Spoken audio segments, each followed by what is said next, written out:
ఎర్రగా పైకి తేలుతున్నప్పుడు ఇందులో మనకు కావలసినంత ఉప్పు కూడా వేసి అడ్జస్ట్ చేసుకుందాం. టమాటాలు బరకగా అన్నాను కదా, అక్కడక్కడ మీకు టమాటా ముక్కలు కూడా కనిపిస్తూ బరకగా చేయడం వల్ల దీని గ్రేవీ మంచిగా సూపర్గా చూడడానికి మంచిగా రెడీ అయిపోయింది.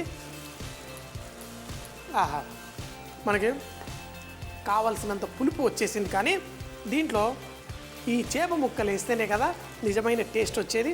ఇలా చేప తలకాయ ముక్కల్ని ఇందులో వేసేసుకుందాం. ఇవన్నీ వేసుకొని ఇందులోనే మంచి ఫ్లేవరు టేస్టు అంతా ఉంటుంది.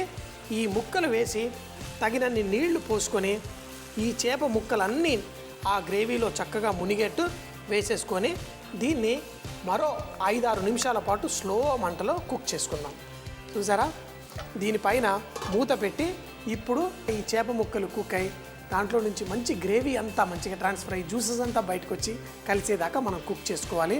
మీకు తెలుసో తెలీదో కానీ బెంగాల్లో వాళ్ళైతే ఈ చేప తలకాయలతోటి పప్పు కూర కూడా చేసుకుంటాం. మనం ఎలా మామిడికాయ టెంకని మనం పప్పు చేసుకుని ఆ మామిడికాయ టెంక తింటుంటే దాంట్లో ఎంత మజా మనకు వస్తుందో వాళ్ళు ఈ చేపల పులుసుతోటి మంచి పప్పు కూర అవన్నీ చేసుకొని భలేగా ఎంజాయ్ చేస్తారు.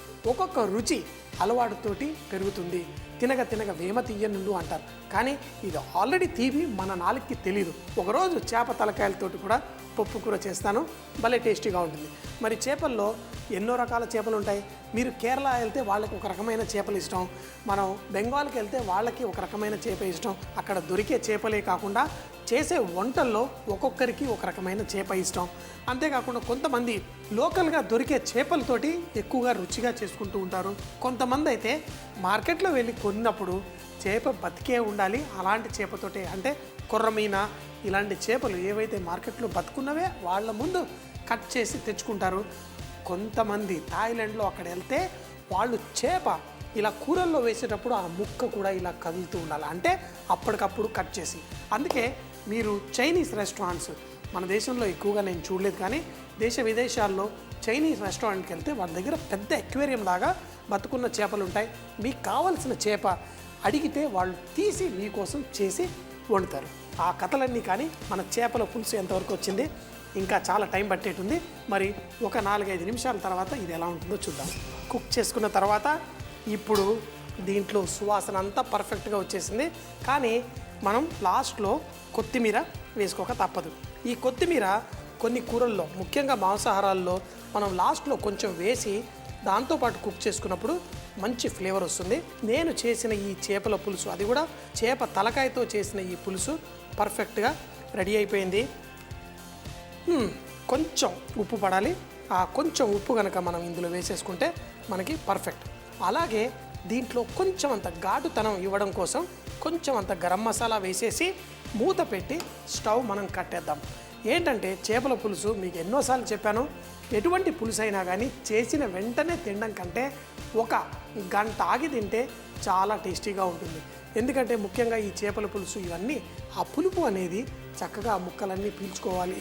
పులుపు ఉన్న పదార్థాలు కొంచెం చల్లారిన తర్వాత మరింత టేస్టీ ఉంటాయి. మరి దీనిపైన మూత పెట్టేసి ఒక పావు గంటన్న ఆగి తింటే మరి చాలా టేస్టీగా ఉంటుంది. వెంటనే కాకుండా కొంచెం అంత చల్లారి ఒక 20 నిమిషాల తర్వాత కనుక మనం ఫిష్ వడ్డించుకుంటే బాగుంటుంది. పెద్ద తలకాయ నాకే కావాలి అని చెప్పేసి ఈ ఫిష్ ముక్క, దీనికి కావలసిన పులుసు కూడా, అంటే మనకి దీంట్లో పట్టే పులుసు కూడా తీసుకొని చక్కగా దీంతోపాటు వడ్డించేసుకుందాం. ఆహా, ఫిష్ హెడ్ కర్రీ అంటే నాకు చేపల తలకాయ కూర కావాలంటే ఇలా ఫిష్ తలకాయ ముక్క ఒకటిచ్చి దాంట్లో బోల్డ్ అంతా సాస్ ఇస్తారు. అది అన్నంతో తింటారా, చపాతీతో తింటారా, అది మీ ఇష్టం. నాకైతే ఏది అక్కర్లేదు. ఇలాగే దాంట్లో దూకేసి ఆ తలకాయ ముక్క తినేయాలని ఫుల్ ఇంట్రెస్టింగ్ కలుగుతుంది. మరి తింటూ ఉంటే భలే మజా వస్తుంది. మరి ఈ ఫిష్ హెడ్ కర్రీ సూపర్గా ఉంటుంది. మరి టేస్ట్ చేస్తే